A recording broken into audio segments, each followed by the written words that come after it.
Total freedom is the worst thing for your creativity. Wait, what? Yeah, you heard that right. The fewer options you have, like drawing with Your non-dominant hand, the better your ideas get. blank pages, can be terrifying. But luckily, constraints are a flashlight coming to the rescue. Setting limitations for yourself can help your brain go into the playful puzzle mode and ease you into the creative flow. You don't need more ideas, you need better limitations. Let's talk creative constraints. Hey, yeah, I'm Casper. I'm your creativity mentor. I'm on a mission to help you unlock better ideas by thinking a little bit weirder and sometimes a little bit smaller. This is Creative Demo, where we explore playful tricks to make creativity more accessible, like using weird rules to spark your genius. Here's where we're going today. First, we'll talk about why having too many options can actually block your creativity. Then, that brings us to the good stuff, to the constraints. I'll walk you through how real creatives use weird little rules to make better work, not despite the limits, but because of them. After that, I'm going to spin the wheel and actually demo some constraints live to show how this actually works in real life. And finally, I'll leave you with a full catalog of constraint ideas that you can steal, tweak, or remix in your own creative experiments. Okay, picture this. Louise is a writer. She sits down finally to start her novel. She's been dreaming about this moment for years. The candle is lit, the laptop is open, the vibe is immaculate. And then, nothing. She stares at the blinking cursor. 5 minutes go by, then 10, and then a full hour. Her mind is spinning with options. Should it be a crime thriller set in the 1970s Berlin?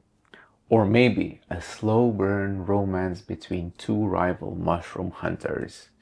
What if it's a coming of age story told entirely through voicemail transcripts? Or even better, what if it's all of them at once?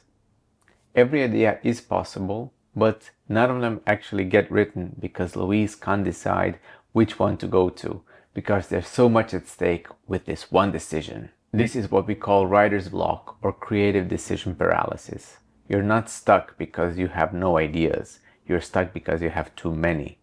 It's related to something called decision fatigue.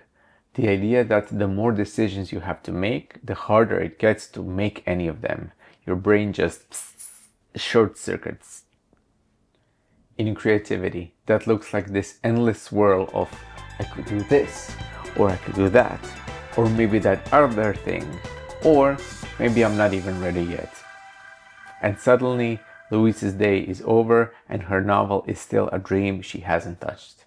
The irony is that unlimited freedom feels empowering, but it often leaves us overwhelmed, distracted, and stuck at the starting line. So, what's the way out of this idea swamp? Creative constraints. It sounds a bit counterintuitive, like, why would making things harder even help? But your brain loves a challenge. Give it a good puzzle, and suddenly it switches from this overwhelmed mode into play mode. You stop drowning in options and start solving. That's because constraints activate something called lateral thinking, which is just a scientific way of saying finding unusual, indirect, or unexpected solutions. Instead of going straight from A to B, your brain takes a weird shortcut through M and then ends up somewhere way more interesting. When we narrow the field, whether through a time limit, a theme, or a totally random rule, we force our creativity to stretch in new directions. Not trying to do everything like Louise, but going deeper into one weird idea. That's where the gold is. And maybe most importantly, constraints get us to start. Because when the rules are clear, the first step doesn't feel so big or scary. You don't need the perfect idea, you just need a jumping off point to start having fun. Because action leads to momentum, and momentum often leads to inspiration, and not the other way around. Alright, let's look at a few weirdly brilliant examples of how creative people use constraints and actually get better ideas because of them. First up, 1000. He's one of my favorite YouTubers. He's a modern day Renaissance artist. He paints, he makes YouTube videos, he even scores them himself, and he does killer murals. He challenged himself to create an entire series of paintings using only one color at a time. So far, he has made paintings with only pink, with only green, blue, yellow, orange, and gray. And I can't wait for the red one. You might think that limiting color would make things boring, right?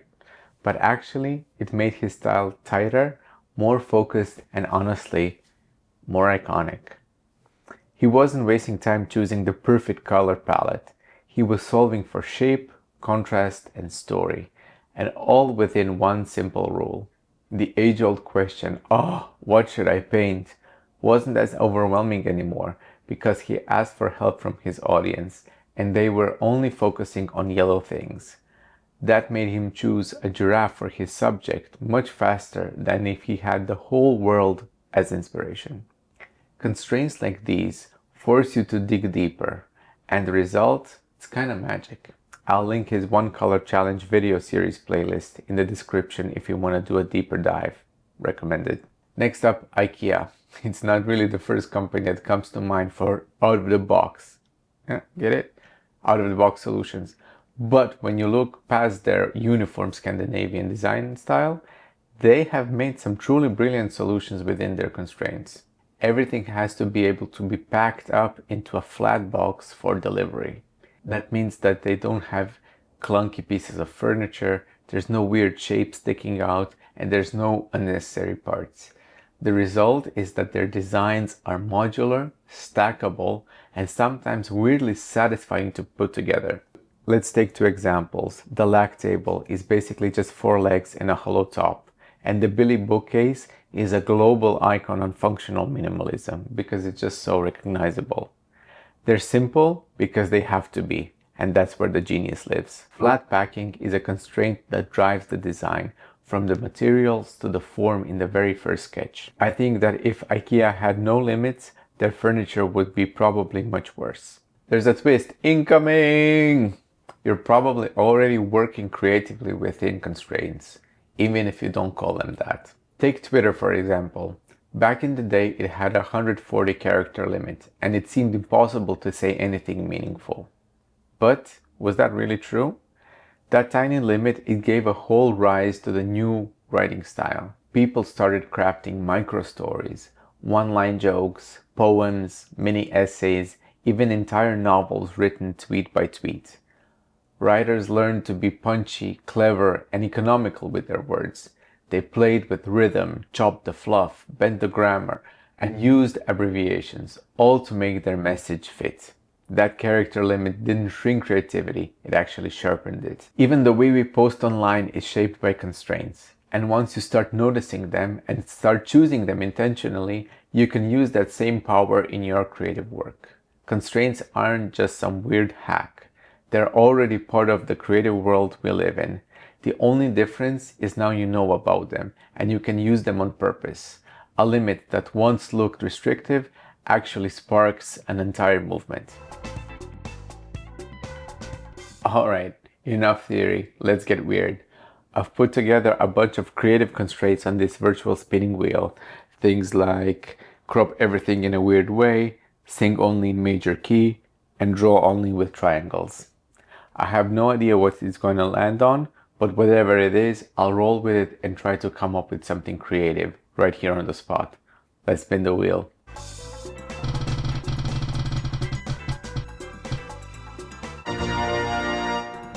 Draw with only triangles. Okay, let's try it.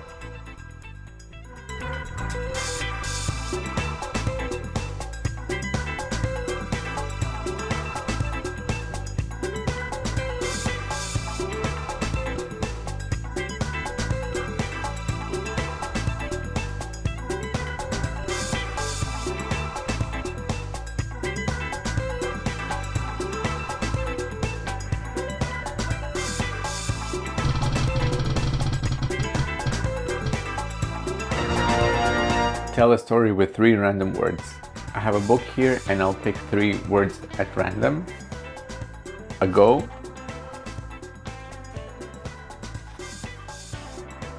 her, and meat. So This is something with how long ago did you meet her? Okay, so what's coming to my mind is a dialogue between two people, and the first person asks, how long ago did you meet her?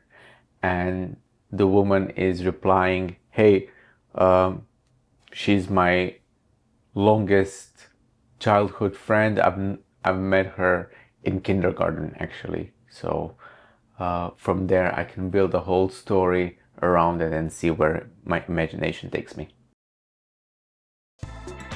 Okay, after that spontaneous demo, let's see what these constraints could be. I've collected a bunch of creative constraint ideas that work for me, and I'm going to throw them up here on the side of the screen. You can treat this as a living catalog. You don't need to use them all, just pick the ones that spark something, maybe an idea, or you think, oh, this might work for me. You might even mash a few of them together if it makes sense, your rules, your creativity. We'll go through them one by one, and I'll give you a few ideas on how you might actually use them in your own creative projects. I encourage you to take notes or take a screenshot at the end, but don't let these nuggets of creative gold run away. The first constraint could be time. So for example, you give yourself 1 minute to do a quick sketch. You think that might be a lot, but actually 1 minute goes very fast. You can also play with medium. So for example, you need to tell a story only with sounds, or if you're maybe a video podcaster, you can try working with audio only episodes.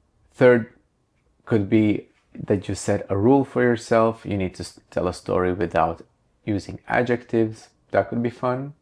Prompting is a cool one. So that's what I've done with the book.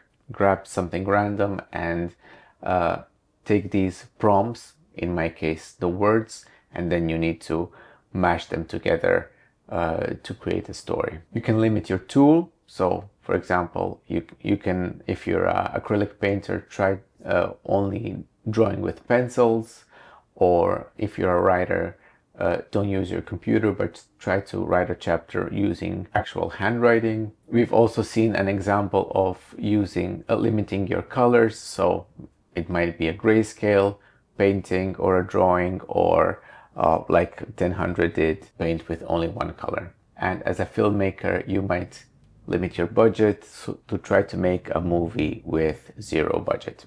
We also talked about how Twitter was limiting our character count, but actually Instagram, when it started, it was only square shots. So that was also a format limit. I see a lot of filmmakers experimenting with 21:9 ratio. So that's also something that forces you to think differently. The next three are quite philosophical, but super powerful. I remember learning about forced relationships in uni. So we had to create a business idea combining ice cream and an elephant. That was like, at first you're like, whoa, what is happening? Prompting might help here. But in the end, we came up with this super cool, quite creative idea of this bicycle that is kind of a ice cream truck. The refrigerator part is shaped like an elephant, so it was really well integrated with the brand of the elephant ice cream. It was super fun. Second one is you can also mess up on purpose. So you make a mistake on purpose and then try to build around it to see how you can improvise, how you might try to save it, and some ideas might come from that. Or very similar, when you're starting off, try to come up with the worst idea that you can. You get the dirty water out, and then everything else is much easier. Your worst idea is behind you. The next few ideas are my warm-up exercises before I draw. So the first one is you can only draw with triangles, or pick another shape, but see where that takes you. The other one is you need to add a banana somewhere in your drawing, so you can get creative with the placement. You can also create with your non-dominant hand, as I did in the beginning of the video. Another cool one is to start every sentence, if you're a writer, or every motif that you're drawing must start with the letter B, or with another letter, of course. You only can draw what you can't see. Oh, this is a hard one. So how do you draw jealousy? How do you draw missing somebody? How do you draw death? When you're doing photography, you can crop everything in a very weird way that changes the whole story. You can also use stock photos within your art, but all these stock photos need to be from 2005, which was a very wild era for the stock photos, if you ask me. And here are a few ideas for our writer people. Write the story where the villain is right in the end. So kind of a Maleficent twist where you're like, oh yeah, why am I supporting the villain now? But it's a very interesting twist. You can also write the story with only dialogue or only voicemail transcripts like Louisa did, or we can remove the main character right away. For example, in chapter 3, the main character dies and then the rest of the story takes a different turn. Super unique. So, how do you like these? A quick recap after that long catalog. Too many options give you creative paralysis, but constraints, on the other hand, give you focus, momentum, and better ideas. And the weirder the rule, the better the idea. So next time you're stuck, give yourself the dumbest rule possible. Seriously, try it out. Your turn to take a challenge from me. Drop your own weird creative constraint that you can come up with in the comments. Make it as ridiculous, specific, or chaotic as you want. I'll pick the most unhinged one and try to make something from it in a YouTube short. And make sure you're subscribed if you want to see what kind of trouble you get me into. See you in the next one, and let's make something weirdly beautiful together.